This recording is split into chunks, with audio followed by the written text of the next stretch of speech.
Good morning everyone, welcome back to my new blog. তোমরা সবাই কেমন আছো? আমি ভালো আছি। এই জাস্ট একটু আগে ঘুম থেকে উঠলাম, 6টা বাজে। আজকে একটু তাড়াতাড়ি উঠলাম, মেয়ের বন্ধুরা আসবে, একটু রান্না করতে হবে, ওরা খাওয়া দাওয়া করবে। জাস্ট বাইরের ওয়েদারটা দেখো, পুরো মেঘ করে আছে।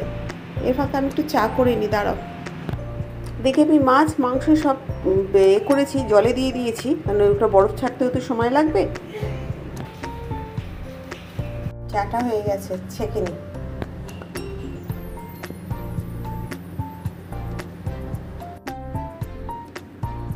চাটা খেয়ে আমি আনাজপত্র মশলাপাতিগুলো সব করে নিই, আজকে একটু রান্নার তাড়া আছে।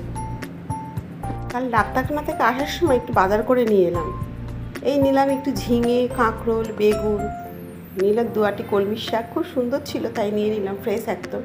আর তার সাথে নিলাম একটু কচুলতি, আর নিলাম বেশ খানিকটা টমেটো। দেখো, টমেটো তো লাগবেই আমার। আর নিলাম ভেন্ডি আর খানিকটা শশা। স্যালাডটা আমাদের খাওয়া হয়, তাই শশাটা লাগে। কাটাকাটি করে নিই, আজ খুব তাড়া আছে। হচ্ছে শাক ভাজা, একদিকে হচ্ছে মাছ ভাজা। মাছের ঝোল হয়ে গেছে, আর এদিকে হচ্ছে ঘুগনি, যেটা লুচির সাথে দেওয়া হবে, ওরা খাবে ব্রেকফাস্টে। করবো হাঁসের ডিমের ঝাল, তাই 6টা হাঁসের ডিম আমি সেদ্ধ বসিয়ে দিয়েছি। এবার মশলাগুলো করে নিই। এবার করব চিকেন, আলুটা ভাজা বসিয়ে দিয়েছি, চিকেনটা বসিয়ে দিলাম। এদিকে আমার ভাত ফুটছে, ব্যাস আর একটু বাকি আছে। ডিম হয়ে গেছে, এবার মাছের ডিমের বড়াটা হলেই হয়ে যায়। চলো তার জন্য জোগাড়গুলো করে নিই। আজ আমার পুজো দিতে অনেক দেরি হয়ে গেল, সমস্ত কাজ টাজ করে এই ঠাকুর ঘরে এসেছি, স্নান হয়ে গেছে, এবার পুজো দেবো, তারপর খাবো।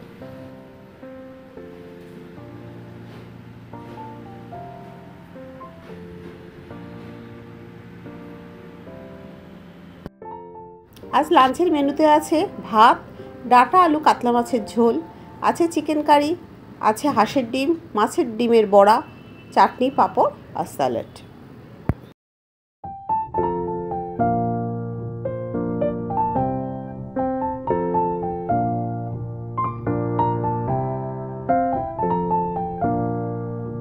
আমি আর মেয়ে চা খাবো, এই চা নিয়ে চলে এসেছি। মেয়ে জাস্ট এইক্ষুনি বাড়িতে ফিরলো। চায়ের সাথে অনেক কিছু আছে, কে কে পছন্দ করো এই বিস্কুটটা খেতে কমেন্ট করে জানিও।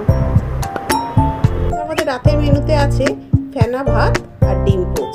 ফেনা ভাতের মধ্যে আমি একটু মসুর ডাল আর আলু ছোটো ছোটো করে দিয়েছিলাম,